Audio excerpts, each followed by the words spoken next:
I'm kind of a homebody. I don't get around much. So, when I do go somewhere, it's usually an adventure for me. My last airplane flight was particularly memorable, not because of where I went, but what I learned while my airplane was still on the ground. This particular flight was a business flight.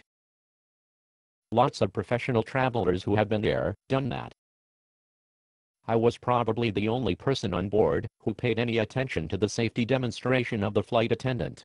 When she pointed out the emergency exits, I found out I had a choice of exits over the wings. I made a mental note that in case of emergency I would go for the exit across the aisle from me. I chose that exit because of who was sitting next to it. He was a beefy-looking guy. I chose him over a guy sitting next to the exit on my side of the plane, because the guy on my side had a pot belly and looked out of shape. I figured that the beefy guy would get his door open faster in an emergency. But what drew my rapt attention was the oxygen mask demonstration. In the unlikely event of a sudden loss of cabin pressure, individual oxygen masks will be lowered from the compartment overhead. The procedure for putting the mask on and placing the elastic strap over the head seemed to be relatively straightforward. I was confident that, in case of an emergency, I was pretty sure that I would be able to breathe all right. But then, the flight attendant said something that changed my life. She said, adults with small children should put their own masks on first and then repeat the process for the child. That struck me as odd. So, I turned to this business traveler sitting next to me who was busy preparing a sales presentation. I asked him, why is that? Excuse me, he said. The guy didn't even slow down his writing. He obviously hadn't heard a thing the flight attendant had said. So I repeated my question with a little more detail. I asked him, why is it that adults with small children should put their own masks on first? Doesn't it make more sense to put the mask on the little kid first? Nothing. He just kept writing. Now, mind you, I wasn't traveling with children. I don't have any children. The chances are very good that I will never travel with children. The answer to the question probably would never even affect me.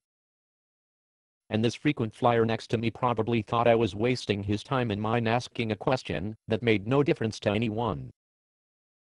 But I was intrigued. Why would a mother let her little kid go without oxygen? That just doesn't make any sense. I had to know. I was about to repeat the question when he finished the paragraph he was writing and said, if the adult doesn't take care of himself first, he might pass out and then neither one of them would get any oxygen. Oh. Yeah. I never thought of that. Obviously. He said, and resumed writing. We never exchanged another word on that flight. But his answer stuck with me. If the adult doesn't take care of himself first, he might pass out and then neither one of them would get any oxygen. You know, he's not just talking about emergency oxygen. He's talking about true Christian humility. I've always thought that the Christian should have this selfless devotion to duty. I still do. But, if I say yes unquestioningly to every opportunity for ministry without any moderation, I run the risk of running out of oxygen. When that happens, neither I nor the people I'm serving will get any oxygen. If I don't take time out every day for Bible reading and prayer, because I'm too busy, or if I don't take time regularly for rest and relaxation, I won't be as useful to people I serve. I will be depriving us both of oxygen. I think that's pretty good advice from a frequent flyer. Based on a play by Bob Snook. Conditions for use: do not sell any part of this script, even if you rewrite it. Pay no royalties, even if you make money from performances. You may reproduce and distribute this script freely, but all copies must contain this copyright statement.